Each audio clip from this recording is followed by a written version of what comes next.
Korea with a dream. It wasn't so much on a whim as a lot of people. I want to be successful in the Korean entertainment industry.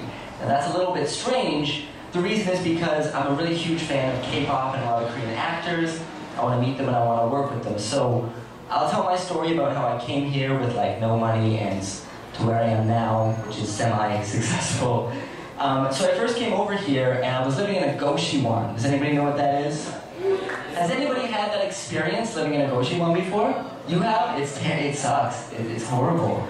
And I was like eating, they have like free rice and ramyeon and like kimchi, and that was my diet because I was completely broke. So I was trying to figure out like, how am I gonna do this? Like I come here, I have a dream, I wanna be successful in Korea, but I don't know anyone. I've got no connections.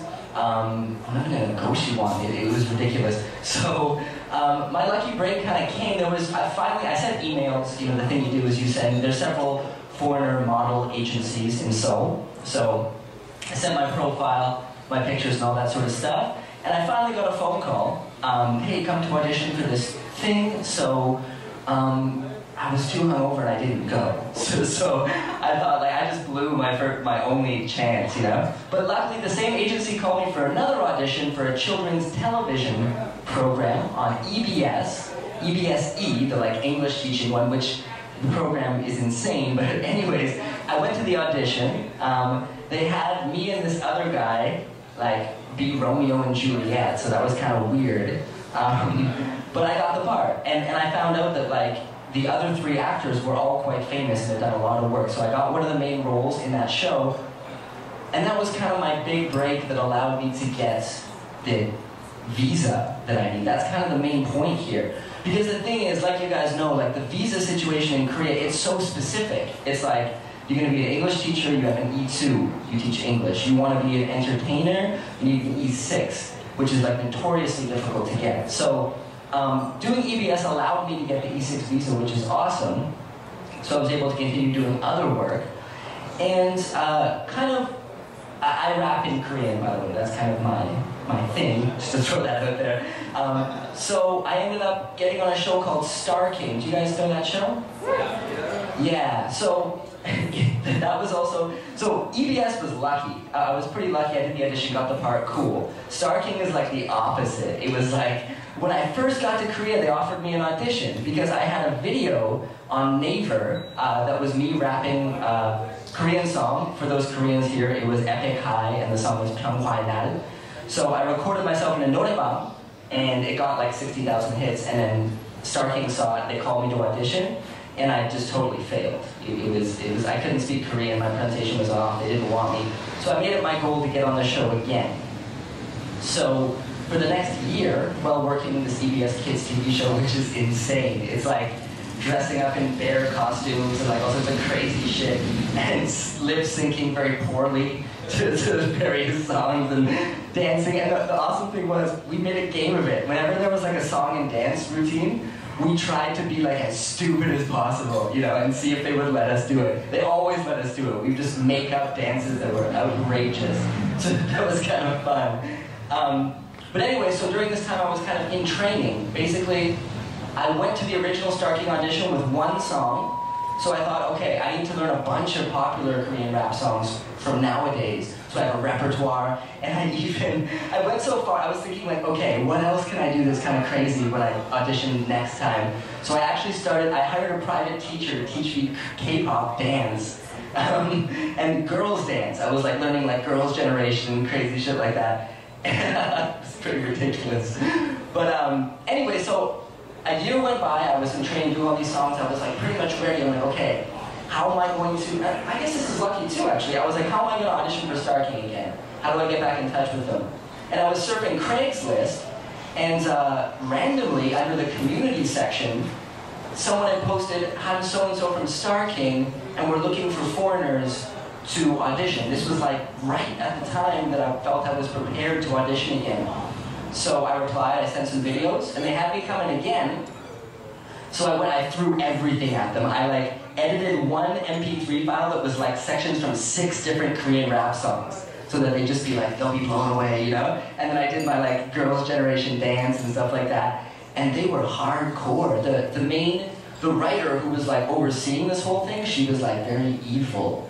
You know, she was like, you want to be a star in Korea? And she was like making me show my stomach to her and stuff. Do you have a six-pack? How old are you? You're too old. Stars. I'm like, look, I just want to be on Star King and like rapping Korean. Chill the fuck out. But she was really hard on me. So anyways, basically, it came to the conclusion was, they were like, okay, well, your rap's cool, it's very interesting, but we'd like you to rap a song by Outsider. Now, for those Korean people who know, or foreigners who know Outsider is, he's the fastest rapper in Korea, one of the fastest rappers in history. He's clocked in at 17 syllables per second when he goes at his maximum speed. So I was like, are they just like trolling me right now? Like, you know? Sure, come on the show if you can rap Outsider, you fucker. So I was like, look, are you serious? And they were like, yeah, they basically said politely, if you want on the show, rap Outsider. So I took to drinking at that point, and practicing 4 hours a day. So I would alternate between like 4 hours, and it was insane because for the Outsider song, I would literally practice 2-second snippet for like 8 hours before I could get it. Repeat, again. It was absolutely horrible, like, it was a really uncomfortable experience. Every day I'd wake up and I'd start the music of the song and it was like this dread just came over my entire being. You know, like, oh fuck. So anyways, finally, it took me 2 months and I learned the song. So I went back, I performed it for them, and they still were like, you don't have enough energy with it, and we don't feel, and they basically kind of rejected me again. So I'd given up all hope, and thank you, sir. Guys, stand and give me a spotlight. So then I kind of stopped practicing the song. I was like, that fucking sucks. They still don't want me, so okay. So like 2 weeks passed, of course I've stopped practicing, and I'm like, okay, what else can I do? Then I get a call from them suddenly on a Friday, and they're like, Jesse, we're doing like this foreigner special on Monday, come to SBS right now. I was like, what the fuck? So I went, it was pretty late too, it was like 9:30. Thank God I wasn't drunk, because on Friday, usually I'd be drunk at that time. I guess that was fate, you know, or something. So I went to SBS, and then they're like, okay, we want you on the show on Monday, but we want to make sure you still know the song. And I hadn't practiced it in 2 fucking weeks, so I was like, oh no. Because it's just so, it's the type of song that's so fast, you have to kind of keep up with it, like keep practicing to kind of maintain the ability. So they brought me into a room with that same main writer who was like super evil at my first audition, and there was like rows of, and all the writers on Star King are women. It's interesting. So there's this big room, all of women, and they're all like very stern. And the main writer's kind of like, okay, Jesse, go. And she presses play. And I was like, fuck. So I messed it up. I totally messed it up. And she stops again, and she goes, you have one more chance. and then she presses play again. And then, so I'm doing it, I'm more on time, like I didn't really fuck it up, but I look at her, and she's got like this piece of paper, and she buries her face under the paper, like she's ashamed of what I'm doing, you know, so I'm like, I'm fucked, you know, this is not happening. So they bring me into another room, and then they come in and they give me a script, and they're like, okay, so on Monday, this is what we're doing, Outsider's gonna come, and I was like, shit, I made it onto the show. So, yeah, that was kind of a very intense experience that involved both luck and a ridiculous amount of effort on my part. Show went really good. Outsider's a super nice guy, and it was awesome. So that's my story. And before I go, I'm gonna rap a little piece in Korean for you guys, if that's okay. So this little snippet is from a song by a Korean group called Supreme Team, and the song is called Dang Dang Dang.